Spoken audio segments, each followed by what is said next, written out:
اعوذ باللہ من الشیطان الرجیم، بسم اللہ الرحمن الرحیم۔ ایم ایس نیوز HD5 کے ناظرین السلام علیکم۔ امید ہے کہ آپ لوگ سب خیریت سے ہوں گے۔ آج کا ہمارا مین ٹاپک ہے کہ عمران خان کی اڈیالہ جیل میں آج جو پرسوں اور 2 دن جو گفتگو ہوئی، اس کی ہم نے آپ کے ساتھ انفارمیشن شیئر نہیں کی، کیونکہ اس کا مسئلہ سب سے آپ لوگوں کو معلوم ہوگا کہ آئینی ترمیم چل رہا تھا اور ہم نے آئینی ترمیم کے بارے میں انفارمیشن دی تھی، اور عمران خان کی جو میڈیا سے گفتگو ہوئی وہ آپ لوگوں کے ساتھ شیئر نہیں کی، اس لیے ہم آپ سے معذرت خواہ۔ آپ اپنی ذاتی رائے کامنٹ میں دیجیے، کیا آئینی ترمیم ہو پائے گی یا نہیں۔ اس کی تفصیلات ہم آپ لوگوں کو پھر بتائیں گے، لیکن آپ کی ذاتی رائے کیا ہے۔ آج کا ہمارا مین ٹاپک ہے القادر ٹرسٹ کیس میں آج عمران خان کی آخری گواہ تفتیشی افسر پر جرگہ مکمل نہ ہو سکی، اس لیے سماعت کل تک ملتوی ہو گئی، اور عمران خان نے کہا ہے کہ یہ آئینی ترمیم ضرور لائیں گے، یہ اپنا نمبر پورے کر رہے ہیں۔ عمران خان کا مزید کہنا تھا اور صحافیوں کے سوالوں کے جواب دیے۔ عمران خان سے صحافیوں نے سوال کیا کہ مولانا صاحب پر آپ جو پارلیمنٹ میں کردار ادا کیا، اس پر آپ کیا کہیں گے؟ تو عمران خان نے کہا کہ میں اس پر کچھ نہیں کہہ سکتا۔ عمران خان سے سوال کیا گیا کہ آپ کی سوشل میڈیا ٹیم مولانا فضل الرحمان کے کردار کی اچھی تعریف کر رہی ہے، تو صحافیوں نے کہا، عمران خان نے کہا کہ اگر مولانا صاحب جمہوریت قوتوں کے ساتھ کھڑے ہوں گے تو ہم بھی اس کے ساتھ کھڑے ہوں گے۔ عمران خان نے کہا ہے کہ اگر قاضی فیصلے سے چلا گیا اور یہ ان کو حکومت والوں کو خوف ہے کہیں وہ 9 مئی کے جیسے کمیشن انکوائری کیس نہ چل جائے اور الیکشن دھاندلی کا معاملہ نہ کھل جائے، تو پھر ان کی حکومت ریت کی طرح گر جائے گی۔ عمران خان کا مزید کہنا تھا کہ ایسی ترمیمیں ہم خاموش نہیں بیٹھیں گے، ہم پورے پاکستان میں احتجاج کریں گے اور پورے ان کو یہ ترمیمیں کرنے نہیں دیں گے۔ اب آپ کو جانتے ہوں گے کہ اسلام آباد ہائی کورٹ نے عمران خان کو القادر ٹرسٹ کیس میں حتمی فیصلے سے روک دیا۔ اب جب تک یہ کیس کا فیصلہ نہیں ہو سکتا، عمران خان کو اس کیس میں سزا نہیں سنائی جا سکتی۔ دیکھتے ہیں کہ عمران خان کا اب القادر ٹرسٹ کیس کل سماعت ملتوی ہوتی ہے یا نہیں۔ اس کی سماعت کے حوالہ ہم آپ کو لمحہ بلمحہ بتائیں گے۔ آج جو عمران خان اور PTI کی لیگل ٹیم، اس کی ہم آپ لوگوں کو انفارمیشن پہلے بھی دیتے رہے اور بعد میں دیتے رہیں گے، لیکن اسلام آباد ہائی کورٹ کا یہ حکم بڑا حکم ریلیف تھا، اور کیونکہ ہم پہلے بھی کہہ رہے تھے کہ PTI کی لیگل ٹیم کو جمعے کے روز درخواست دینی چاہیے تھی، اگر اعتراض لگتے تو سوال والے دور کر دیے جاتے اور آج مقرر ہوتے، لیکن چلو PTI کی جس شخص نے بھی محنت اس کو کریڈٹ جاتا ہے، اور عمران خان کو اس کیس میں سزا دلوانے سے ابھی تک روکے گئے۔ لیکن جو میں نے بینچ دیکھے، اگر بینچ اکیلا بنتا تو پھر عمران خان کو آج ریلیف نہ بنتا، کیونکہ جیسے میاں گل زیب صاحب نے بہت اہم کردار کیا اور جو اعتراض دور کر کے اور سماعت 26 اگست کو مقرر کرنے کا حکم دیا ہے، اور اس وقت تک عمران خان کو سزا سنانے سے نیب کورٹ کی روک دیا، اور سپریم کورٹ نے جو فیصلہ دیا تھا وہ ہے اپنا سپریم کورٹ نے کہا تھا کہ کابینہ کے تحفظ دور ہے۔ اب یہ دلائل ہوں گے، اور اس پر جب دلائل ہوں گے تو ہم آپ لوگوں کو بتائیں گے۔ اب یہ عمران خان کے اس کیس میں سزا سنانے سے نیب عدالت نہیں سنا سکتی، اگر اس پہ کرتی ہے تو پھر آپ جانتے ہیں کہ اس کا حکم اسلام آباد کی خلاف ورزی ہوگا۔ اب آپ کو بتاتے ہیں کہ عمران خان کی اڈیالہ جیل سے جو گفتگو ہوئی، عمران خان نے بہت سخت الفاظ کیے، انہوں نے کہا کہ ہم ایسی غیر آئینی ترمیم کو نہیں مانتے اور ہم اس پر شدید رد عمل دیں گے اور سخت رد عمل دیں گے، اور اس کا رد عمل ہماری طرف اور پورے پاکستان کی جانب سے ہوگا، اور پاکستانی قوم کو عمران خان نے تیار رہنے کا حکم دیا تھا، اور عمران خان نے کہا کہ ہم پارٹی اور اس کو بھی حکم دیتے ہیں کہ آپ تیار رہیں اور اس پر رہیں، ہم اس تحریک کا حصہ بڑھائیں گے۔ عمران خان کے اس حکم کے بعد پاکستان تحریک انصاف کی تنظیمیں ایکٹیو ہوئی، اور عمران خان نے آج میڈیا سے گفتگو کرتے ہوئے کہا کہ اگر NOC ملے یا نہ ملے، ہم جلسہ لاہور کا ضرور کریں گے۔ اب دیکھتے ہیں کہ PTI جلسہ کر پاتی ہے یا نہیں، اس کی تفصیلات ہی ہم آپ لوگوں کے ساتھ شیئر کریں گے اور آپ لوگوں کو اس کے بارے میں بھی بتائیں گے۔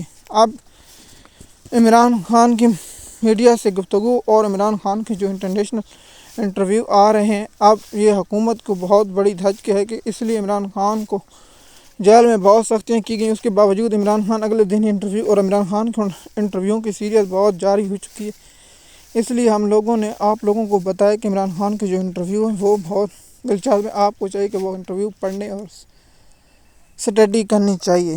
عمران خان کو ڈالے جیل سے، کب تک رہا ممکن؟ اب دیکھیے عمران خان پر 2 کیس ہیں، ایک 9 مئی کا، اس میں پی ٹی آئی کی لیگل ٹیم کا ہی قصور ہے۔ میں آپ لوگوں کو بتایا تھا، اور میں نے پی ٹی آئی کی لیگل ٹیم سے ایک وکیل سے سوال پوچھا تھا ایکس نے، اس نے کہا کہ سلمان صفدر کی اس میں سب سے بڑی غلطی، اس پر میں ویلاگ بناؤں گا، سلمان صفدر کی اتنی بڑی غلطی کیسے ہو گئی، سلمان صفدر ایسے بڑی غلطی کیسے کر سکتے ہیں، اس کی تفصیلات ہم ایک ویلاگ میں آپ لوگوں کو بتاؤں گے۔ لیکن میں چھوٹا سا یہاں آپ لوگوں کو بتا دوں کہ 80 وہاں جج موجود نہیں ہے، جو حکومت نے نعت نہیں کری۔ عمران خان کو 9 مئی کیسوں میں اگر اسلام آباد ہائی کورٹ سے لاہور ہائی کورٹ سے ریلیف ملتا، لیکن انہوں نے وہ موقع گنوا دیا، اور لاہور ہائی کورٹ جو اب کردار ہے یہ ایک بہت مشکوک ہے۔ اسلام آباد ہائی کورٹ اس وقت بہت اچھا کردار ادا کر رہی ہے۔ عمران خان نے پہلے میڈیا سے گفتگو کرتے ہوئے کہا کہ پاکستان کی جو معیشت کا حال ہے یہ سب کے سامنے ہے، پاکستان روز بروز نیچے جا رہا ہے۔ اگر میں کسی سے بات کرنا چاہتا ہوں، نہ اپنے مفاد پر بات کرنا چاہتا ہوں، نہ کسی پر بات کرنا چاہتا ہوں۔ عمران خان نے کہا ہے کہ میں ملک کی خاطر سب سے بات کرنا چاہتا تھا، لیکن یہ نہیں چاہتے کہ ملک کے حالات ٹھیک ہوں۔ عمران خان نے کہا ہے کہ ہمیں کوئی قرضہ دینے کو تیار نہیں۔ عمران خان نے کہ اگر قرضہ مل بھی جائے تو پاکستان کی ہمیشہ ٹھیک ہوگی۔ پاکستان کی جو معاشی حالات ہیں، جس پر وزیر خزانہ نے پہلے بھی آپ لوگوں کو میں نے بتایا تھا، کہا تھا جب تک پاکستانی قوم کے اعتبار بحال نہیں ہوگا، پاکستان کی معیشت کا حال بہتر نہیں ہوگا۔ اس لیے عمران خان نے بھی بہت دفعہ گفتگو کی، اور عمران خان نے بہت ہی کہا۔ عمران خان نے دہراتے ہوئے کہا حود الرحمان کی کمیشن رپورٹ کے بارے میں کہا، اور کہا کہ جی ہاں، جس سے قاضی فیض اس پر عمران خان نے کھول کر تنقید کی، اور ایک ادارے کی شخصیت پر، سربراہ پر عمران خان نے کھول کر تنقید کی، جس پر اس دن پارلیمنٹ پر بحث بھی ہوئی تھی۔ یہ بہت بڑا ہے۔ اور آپ لوگوں کو بتاتا ہوں کہ عمران خان کی جو صحافیوں سے گفتگو رسمی یہ تھی، اور اس کو میں نے آپ لوگوں کے ساتھ شیئر کر دیا۔ میں صرف گفتگو بہت سی ہوتی ہے تو ہم اہم پوائنٹ آپ لوگوں کے ساتھ شیئر کریں تاکہ اہم پوائنٹ ہوں آپ لوگوں کے ساتھ۔ آج عمران خان کے کیس کی تفصیلات ہی بتا دی اور آپ لوگوں کو اہم گفتگو بتا دی۔ آپ بتاتے ہیں کہ مولانا فضل الرحمان نے حکومت کا ساتھ کیوں نہیں دیا۔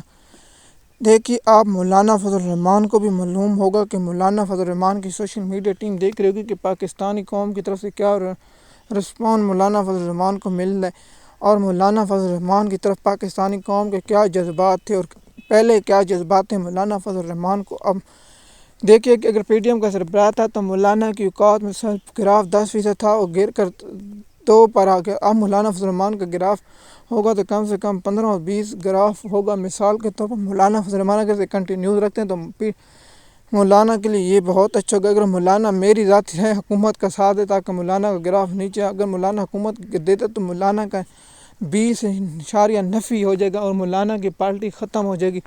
جیسے کہ آپ جانتے ہیں مولانا فضل الرحمان کی پارٹی کے پی کے مکمل، اور اسے مولانا فضل الرحمان خیبر پختونخوا سے جیت نہیں سکتے۔ اس لیے مولانا فضل الرحمان نے بلوچستان سے الیکشن لڑا، وہاں سے مولانا فضل الرحمان الیکشن جتایا گیا۔ اب دیکھیے کہ اس پر مولانا فضل الرحمان کی پارٹی اور کیا کرتی ہے، اور اب دیکھیے کہ پیپل پارٹی اور پاکستان بار، میں اس پر ویلاگ بناؤں گا کہ پاکستان کی بار وکیلوں کی تنظیمیں کیا کرتی ہیں، اس کے آپ لوگوں کے ساتھ انفارمیشن شیئر کروں گا اگلے ویلاگ میں۔ اگلا میرا ویلاگ ہوگا کیا وکیل تنظیم ایکٹیو ہو چکے ہیں یا نہیں، اس کی تفصیلات آپ لوگوں کے ساتھ شیئر کرتا ہوں۔ میں نے 2 منٹ اس میں کہا کہ مولانا اب کیا چاہتے ہیں۔ اب آتے ہیں کہ نون لیگ والے بلاول بھٹو نے منصور علی شاہ کا پاؤں، اس نے کہا کہ ہم چیف جسٹس منصور علی شاہ ہوں گے۔ اب دیکھتے ہیں کہ نوٹیفیکیشن 10 یا 20 دنوں میں جاری ہوتا ہے یا نہیں۔ یہ پورا زور لگائیں گے کہ آئینی ترمیم کریں، لیکن میں نے پہلے ہی بتایا یہ آئینی ترمیم کر لیتے تو اچھا ہوتا، لیکن اگر نہیں کرتے تو پھر ان کے لیے اچھا نہیں ہوگا، کیونکہ انہوں نے جسٹس منصور علی شاہ کا راستہ روکنے کے لیے بالکل مشق کی۔ اب پیپل پارٹی چاہے گی، اب پیپل پارٹی پر میں ایک الگ ٹاپک بناؤں گا کہ یہ لوگ کام کرتے ہیں لیکن عوام کو کیسے بیوقوف بناتے ہیں، اور عوام ان کے چکروں میں کیسے بیوقوف بنی ہوتی ہے، ان کی منافقہ میں آپ لوگوں کے ساتھ ایک پوائنٹ بائی پوائنٹ شیئر کروں گا۔ اس وقت پیپل پارٹی نے کہاں پاکستانی قوم کو دھوکہ دیا اور اپنے مفاد کے لیے یہ کھڑے ہو گئے۔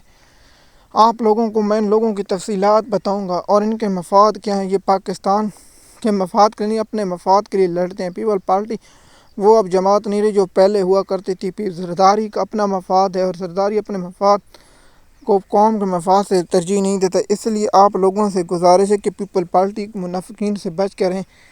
کیا آنے والے دنوں میں نئی ترمیم پیش ہوگی یا نہیں، اس پر بھی بات پھر کریں گے، لیکن ہمارا جو آج کا مین مدعا تھا عمران خان کی صحافیوں سے گفتگو، امید ہے یہ ویڈیو آپ کو پسند آئی ہوگی۔